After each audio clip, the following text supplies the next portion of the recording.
Nearly 1 million pounds of coffee get processed in a typical season at Ka'u Coffee Mill on the island of Hawaii. But this warehouse is filled with nearly $1 million worth of Ka'u-grown coffee beans, and they aren't going anywhere. By this time, on a normal year, that all would have been milled down and sold. But since the global demand completely shut down, I'm still hanging on to that. Although Hawaii accounts for less than 1% of the global coffee production, on average, it brings in around $50 million a year. But this year, By no more income, no more revenue, only expense. That's why losing a lot. It's going to be our breakthrough year. That's what we were calling it. We could see it, we could taste it, we could feel it. And now that is just, all basically gone away.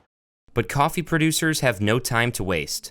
This year's harvesting season is well underway, while millions of dollars worth of last year's crop sits in limbo. Although Hawaii is primarily known for its Kona coffee, the crop is grown on 5 islands in 8 regions, and there are nearly 1,000 coffee farms throughout the state. Coffee's always been part of my life, I think since I was about 8. So we have unique weather and we have great soils down here. We have very cool evenings, very warm days. And what that does, it puts a lot of sugars into our coffee. Before that coffee gets poured into someone's cup, it gets harvested from a coffee plant like this one. Harvesting is a labor-intensive process, with a countdown once the coffee cherries ripen. We have to do something with it immediately. It only lasts 24 hours. When coffee cherries ripen, they are hand-picked and loaded into 100-pound bags. The majority of Lou's coffee cherries go into what's called the washed process, where they are converted into parchment. Basically entails going through a flotation tank. From there, it's going to get sucked up into the pulper. That's where we remove the skin in the pulp. From there, it goes into a demuseler. Once it goes through the demuseler, we have removed all that slimy pectin layer. It goes into another flotation tank, and then it's going to be transported over to the drying deck. When it comes out of that process, comes out of the wet mill, it's 46% moisture. You got to dry that down to 9 to 12%. After drying in the open overnight, the parchment is loaded into a mechanical dryer for 24 hours. Then we can move it into our warehouse. Lou estimates that he has approximately 90,000 pounds of coffee parchment in his warehouse, waiting for the final steps. We store it until we need to mill it into green bean. When Lou is ready to convert the parchment into green bean, it heads to the dry mill. That dry milling process does several things. So first, it's going to hull it, it's going to polish it, then it goes into a classifier, which pulls out all the different sizes.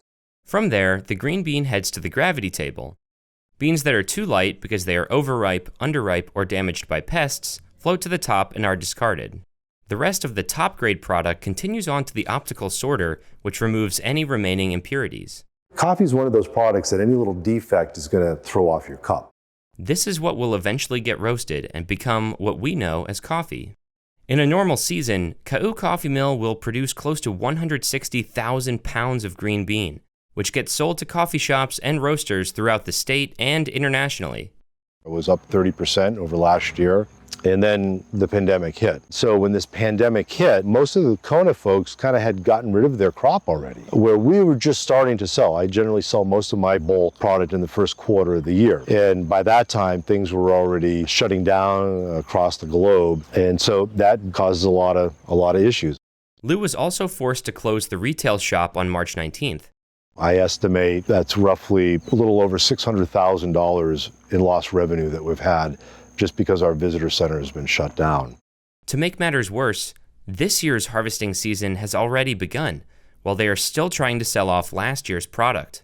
And the longer that coffee sits in the warehouse, the less valuable it becomes. As that coffee sits there, that's now become old crop, and so it gets devalued. It's a huge blow to our bottom line. Although Ka'u Coffee Mill grows and harvests coffee from its 86 acres of fields, it also buys coffee cherry from local farmers. But now that demand for coffee has dropped, Lou has been put in a difficult position.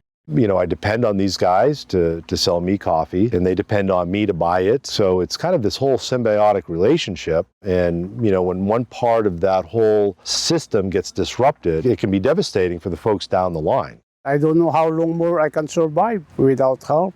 That's Leo. He owns a coffee farm just down the road from Ka'u Coffee Mill, where he harvests about 250,000 pounds of coffee cherry every year. The people that I supply, they don't order coffee. Because of the pandemic, I lose about $20,000 every month. And now we start harvesting again. For both Lou and Leo, much of the drop in demand for Hawaiian coffee can be attributed to one factor: a dramatic decline in tourists.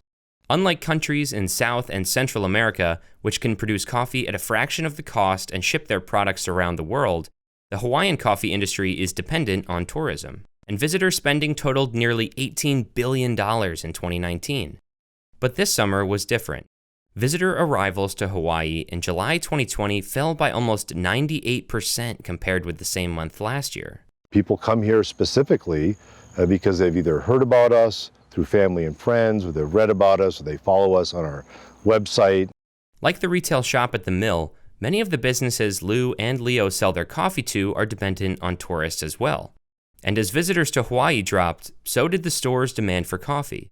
Back in February, we were having one of our best years ever. And then all of a sudden, somebody opened a trap door, and we've been in a free fall since then. Nick is the owner of one of those stores. He started Maui Coffee Roasters almost 40 years ago.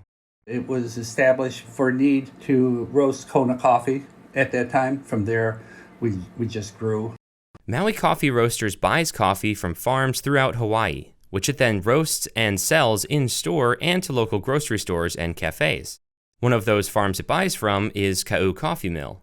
We buy green coffee from them in 100-pound sacks. The normal season would go anywhere from 50 to 100 bags. And right now, we're down to, I think we just got in 10 bags.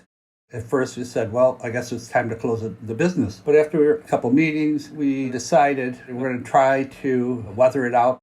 Though coffee shops have resumed service, tourists have not resumed traveling, which means fewer sales for everyone. You know, if we don't make it by January, we might not be here. An operation this size takes a lot of folks to keep it running, and we need a certain amount of revenue to keep this operation going. Unfortunately, Lou, Nick, and Leo have not gotten much help from the state or federal governments. Although all three received PPP loans in the spring, the operating costs of their businesses meant that money didn't last long. We blew through that PPP money really quick, because there wasn't that much. One time, they gave me $10,000, but I spent only 1 week, no more, so I need some more help. For folks in Ka'u, their only hope of returning to normal operations depends on tourists returning to the islands.